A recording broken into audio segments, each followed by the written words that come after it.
Welcome to the NBA Coast to Coast podcast brought to you by thelines.com. Coming to you from the West Coast, Josh Lander, joined by Nate Weitzer on the East Coast. And we're rolling along with Game 4 play-up props in this episode for this Western Conference Finals. Only conference finals, still alive. Congrats to those Celtics in the finals there, waiting the winner of this team.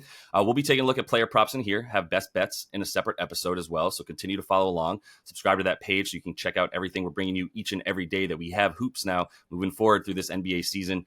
Also want you to head to thelines.com. That's where we have that prop finder tool. That's what I'm trying to say. Under the NBA tab there, you can use that to make sure you're getting all the best lines and odds available to you from these books that are giving us bets and play-up props this NBA postseason. Nate, let's go ahead and get into your first bet here for these play-up props. We're going back to Jaden McD. Yeah, over 1.5 threes, you can get a plus 170 at MGM. And I mean, that seems like an alt line basically for a guy who's hit 3 in 4 of his last 5 playoff games here, but it's not, as we know, it's the core line. And I mean, it's just very appealing to gamble on that because look, they're pricing this as if he's like a non-shooter who's just been lucky to shoot 60% in these last few. And I don't really see that when I watch him shoot. Like he's catching it in the corner, absolutely ready to shoot as if, you know, he's sticking with his routine and his motion. And he's been knocking him down. And now you see Ant Edwards generating a lot more of these looks as far as like figuring out how do I want to attack this quote Giannis defense that he's seeing the wall. He only took 2 threes, but he was able to get Naz Reid quite a few open ones and Jaden, and Naz didn't hit all of them. But I mean, I'm also looking at Naz of like plus 220 to hit 3 here because I expect both those guys to get some good looks. They've gotten plenty of open ones in this series.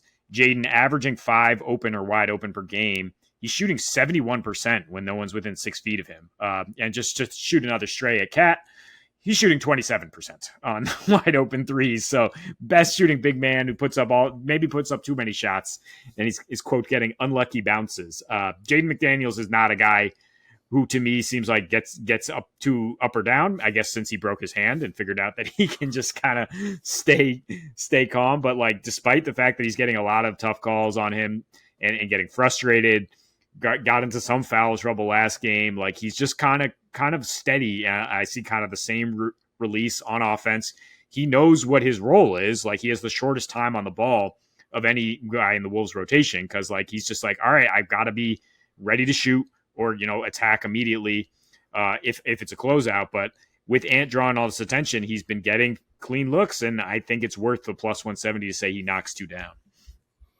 Yeah, and you didn't even mention that Luka Doncic is his primary defender, and that's really helpful. That's actually how he's also gotten into the lane and gotten his points. Like, if you wanted to take just points for JMD, he has gotten enough 2s in this series that I'd be okay with it. But, yeah, he's going to keep getting those wide-open shots, man. Luka's not coming out there. He's just chilling on the baseline. He's not going to be exerting himself too much on defense. And with a 3-0 lead, it's pretty easy to see Luka just sort of being like, don't worry, we'll just do this on the other end of the floor where they just cannot stop me. I'm really not concerned. We can just keep outscoring them. It's kind of the reason we also like points, you know, that kind of comes into play here is like a guy like JMD. Honestly, like NAW's had a tough series, but he hasn't had the luxury of being guarded by Luka Doncic. He's usually got a much better defender on him. They're not really hiding anybody, even if it's like Kyrie guarding him, which has been the case for a lot of this of his time. Like, it's just JMD is a better player than NAW. I fully believe that. I think that's pretty clear. It's why he gets 38 minutes per game and starts when they do very similar things. But at this, like, he's also just got a way worse defender on him. It makes him look way better. And so that's the corner 3 guy that you want to continue to believe in. Even some of the above the break stuff, and then, you know, getting out into transition if Luka's not going to get back. Obviously being much more fast and athletic. So I also like the points for JMD, but when you get plus money for him to hit 2 threes and he's been liable to go off, it's a good look here. I'm going to take an over as well. I'm going to go with Mike Conley PRA. If you were going to take just one prop here and not all 3, I think I would just go with the points. And if you were going to leave one out, I would leave out the rebounds.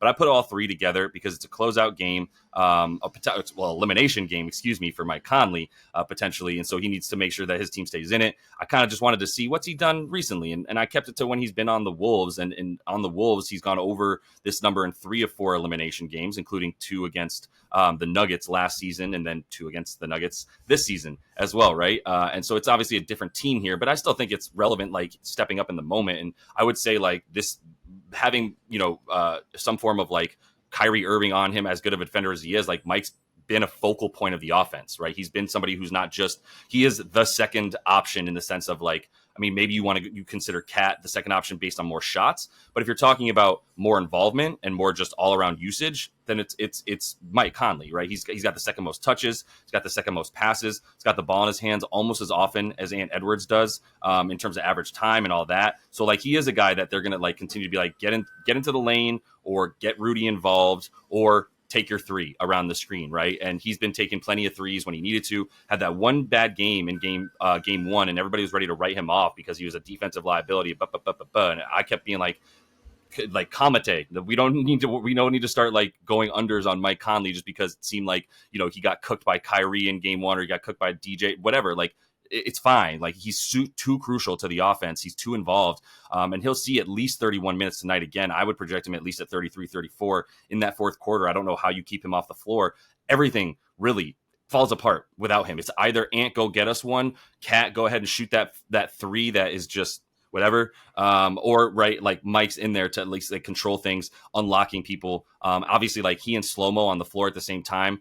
Maybe it's not your favorite lineup in the world in certain situations, and you feel like there's not enough there's not enough quickness, I would say. But like Mike's been getting into the lane around those screens just fine. So I'm going to keep going back to him to be involved in the offense. The rebound chances continue to be at about 6. I think he's good for 3, and it's a 2.5 rebound prop. And then the potential assists as well. They dipped a little bit in recent games overall. But I still think if he's not scoring, then the assists will be there a bit more. So I wanted to just get them both in there together as a part of the combo prop.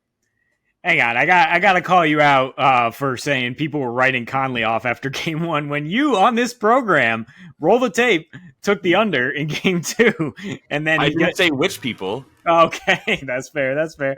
And then he had a 20. You know what? Real quick, I had to defend myself. I took that pick and then really was like later in the day was like, damn it, that was not a good pick to give out for sure, because I was looking at the volume of stuff and was like, they're still going to give him that participation and involvement in the offense. And that proved to be true. But yeah, people, including myself after game 1, were questioning whether or not he belonged in the series. And you're 100% right. And I will definitely own that. Yeah, and that was game 2 when Ant and Cat had nothing. So Conley and Gobert wound up being like pretty much the centerpiece of the offense for the Wolves, with Naz Reid hitting a bunch of threes. And 23% usage for Conley in that game, though, still up at 18%, scored 16 last game. So I think, yeah, the usage is going to continue to be up there because he needs to be that secondary playmaker. That's what we've honed in on. So that's what we like. Also like Kyle Anderson, as we've circled around here, but over 7.5 points in rebounds is where I will go. He's only up to 5.5 points after his nice 5-for-5 start there in game 3, cruised over the 3.5 points thing. And he had 0 rebounds because Dallas like basically couldn't miss. They shot 50% from deep. The previous 2 games, they shot 32% from deep. And in game 2, for example, he grabbed 5 of his 6 rebound chances. So, I mean, he's a good rebounder. He's a guy who averages 7.2 per 36 in his career.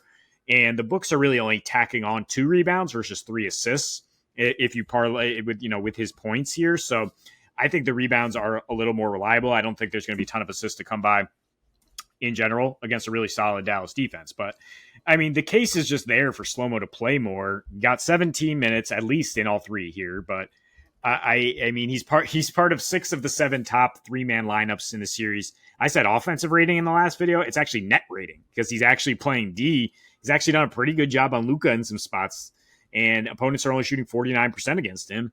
So I mean, he can switch onto some dudes. Naz has also done a pretty good job on Luka in some spots, and Nickeil Alexander-Walker is also a member of these more successful lineups. It's basically like the Wolves starting lineup is not working.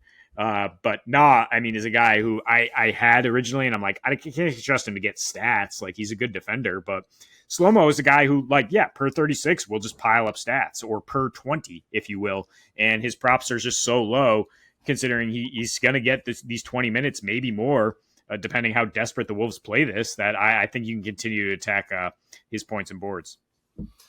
Yeah, my hope would be for the Mints, because I was going to take him, and I was going to take just the points at this point because of the amount of shots that he's taking. There was a little bit of fear that like he didn't take very many shots until the fourth quarter of last game, but like I think he's got to be a bit more involved. If you look at, like I was talking about earlier, if you look at the rotations, like Slow-Mo's playing the very end of the third quarter in the second half and then playing a bunch of the to start the fourth.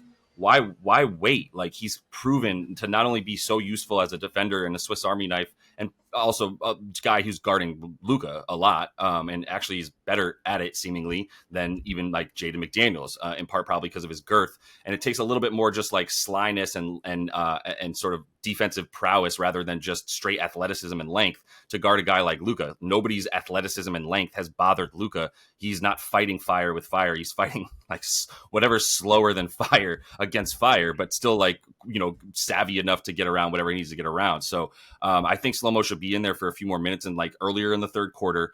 He should probably play earlier in the first quarter and get some of that stuff going. Even if he doesn't get too many points in the first half, still going to love him to get over the 5.5 in the second half, and would rather just take that than worry about anything. But he's been so involved in all categories for the most part, other than last game with the rebounds, that I think you're pretty good with PRA or PA or whatever. But I'm going to close it out here with a bet that I've gone to already, and I'm going to come back to it. It's Luka under 4.5 turnovers, and it's a little bankroll builder for when we get into these finals here. Hopefully not after this game, but very, very soon. And it's at -150 at this point for him is the best number for under 4.5 turnovers.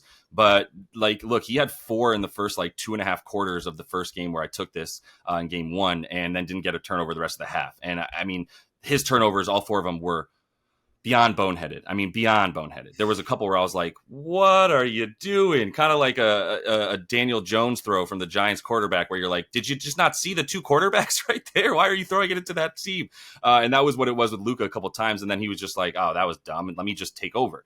But this bet is heavily not just like on Luka's mental fortitude, which can sometimes come to question. It's more about his ability to, or not ability, but desire to shoot more, pass less. Like, I don't like dimes in this series for him pretty much at all. And it's in part because of that drop defense and that drop defense that they play up from on the pick and roll with Rudy for Minnesota is also kind of how they play everybody standing out in the wings, because we know this Dallas team shot the second most threes in the league after the Celtics, and now we're about to have a barrage of threes in the finals most likely. But that is been clear strategy from Finch and company, is like, Luka's gonna Luka. We can't let everybody else around him get wide open shots. And it's a nice game plan in theory, but it's still better, right? It's still, it hasn't worked entirely in terms of like them not being able to move the ball around the 3-point line. That the Mavs have still had really good ball movement, finding guys like PJ Washington and Kyrie open. But Luka's making the easy pass to get out of the double team when he even gets in it, and then that he's got secondary assists in that sense. So that's all relevant here to the turnovers, because he's not finding himself in situations where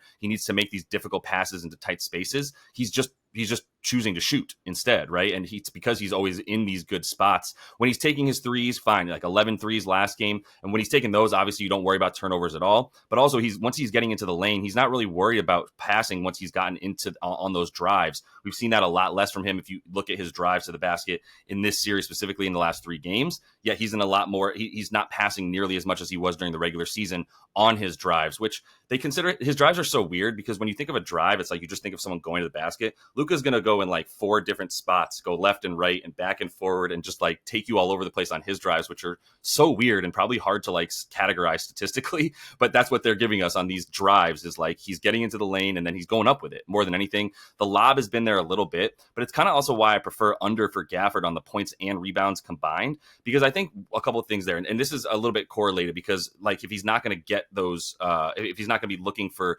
all those easy passes down low or it passes into congestion down low, like he was looking for Gafford during the regular season, stuff like that, then there's a lot less turnovers. It's also a lot less likelihood that Gafford gets his points perhaps at 12.5, which just comes across as way too high to me for a team that continues to play that drop defense. And after 3 games, are they going to switch it up now? If they do, then I guess I can look silly, and then Gafford will be open for a few more dunks. But I think you take under on Gafford props today, and don't just assume that because Lively's out that Gafford gets up to 30 minutes and that means he's good to go. If you look at Gafford without Lively this season, once he got to Dallas playing with Luka, as long as Luka was in the game, he's over in 4 of 8.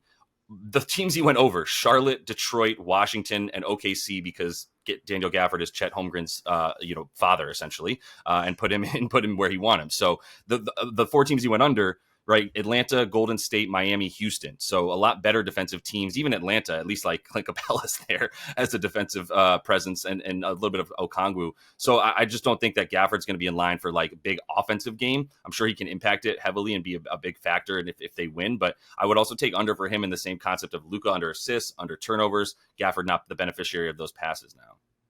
Yeah, I think Gafford's points prop moved to 10.5 now. Oh, really? Maybe because people identified that as way too high, Damn. and yeah, they assume his minutes are not going to increase that much because they love his energy, like kind of like a TJ McConnell, who's still going to be under 29 minutes, 28 minutes because they need him to have that burst. So I would still fade the points and rebounds for Gafford, sure.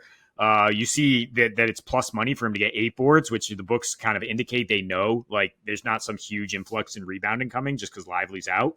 There's more bodies to throw in now, and his minutes should stay about the same. So I'm with that. I mean, yeah, minus 150 or minus 160 for Luka on the turnovers. I'd stay away just because turnovers have some variance, and that's just like not a. But like you said, it's a bankroll builder if you want to try to take something that's pretty safe. Yeah, I still like it. I know it can be like a little bit scary, but if the focus is there and they're inclined to, like, I see Dallas coming out strong. I don't think there's going to be much lackadaisical nature on their part. My biggest fear would be for anything in this game that could just screw up all the game theories is Minnesota doesn't show up mentally, and Dallas is like, good night, kids. Like, we got this, So we'll see how it goes. I still think it's going to be a good game. I'm sure we're going to get the best shot that Ant and company have to give. So we'll see how it goes. A few more mid layups from Ant would be great, but that is all the time we have for you in this one. Continue to follow along. We will be coming back to you, whether it's another conference finals game or for the start of the NBA finals, with both player props and best bets, separate videos there. So until we see you next, happy betting.